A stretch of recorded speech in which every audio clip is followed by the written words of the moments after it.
పశ్చిమాసియాలో శాంతికి బీజం పడింది. రెండేళ్లుగా కొనసాగుతున్న ఇజ్రాయిల్ హమాస్ యుద్ధం ఆగింది. శాంతి ప్రణాళికలో భాగంగా గాజాలో సైనిక ఆపరేషన్స్ నిలిపివేసింది ఇజ్రాయిల్ డిఫెన్స్ ఫోర్స్. బలగాల ఉపసంహరణకు సిద్ధమైంది. బందీల విడుదలకు 72 గంటల కౌంట్ డౌన్ మొదలు కాగా హమాస్ ఆయుధాలు వేయడంపై మాత్రం ఇంకా క్లారిటీ రాలేదు. ఆకలి చావులు ఆర్తనాదాలతో విలవిల్లాడుతున్న గాజాలో ఎట్టకేలకు శాంతి వీచిక. సుదీర్ఘంగా సాగుతున్న యుద్ధానికి శాశ్వత ముగింపు దిశగా ఇజ్రాయెల్ హమాస్ తొలి అడుగు వేశాయి. గాజాలో సీజ్ ఫైర్ అమల్లోకి వచ్చింది. బందీలు ఖైదీల విడుదలకు ఒప్పందం చేసుకున్న ఇరుపక్షాలు ట్రంప్ 20 సూత్రాల శాంతి ప్రణాళిక అమలుకు వేగంగా చర్యలు తీసుకుంటున్నాయి. పీస్ ప్లాన్లో భాగంగా హమాస్ తమ వద్ద ఉన్న బందీలను 72 గంటల్లో విడుదల చేయాలి. అటు గాజా నుంచి ఇజ్రాయెల్ క్రమంగా తన బలగాలను ఉపసంహరించుకుంటుంది. ఇప్పటికే గాజాలో ఐడిఎఫ్ మిలిటరీ ఆపరేషన్స్ ఆపేసింది. కాల్పుల విరమణను ఆమోదించేందుకు ఇజ్రాయెల్ భద్రతా కేబినెట్ భేటీని ఏర్పాటు చేశారు నెతన్యాహు.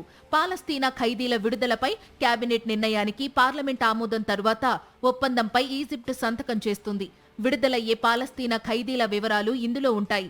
ఇజ్రాయెల్ సుమారు 2000 మంది పాలస్తీనా ఖైదీలను విడుదల చేయాల్సి ఉందని హమాస్ చెబుతోంది.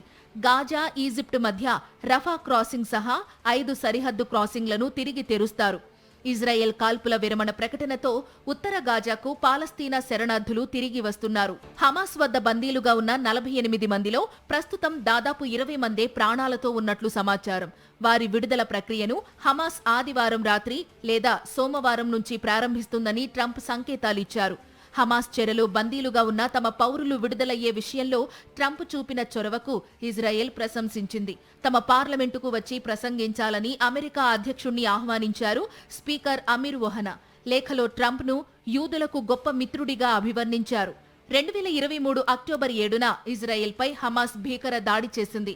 ఆ దాడిలో దాదాపు 1200 మంది మృత్యువాత పడ్డారు. 251 మందిని హమాస్ బందీలుగా తీసుకెళ్లిపోయింది. అనంతరం యుద్ధం ప్రారంభించిన ఇజ్రాయెల్ గాజాపై 2 ఏళ్లుగా విరుచుకుపడుతోంది. గాజాలో ఇప్పటి వరకు 67,000 మందికి పైగా పాలస్తీనీయులు మరణించారు.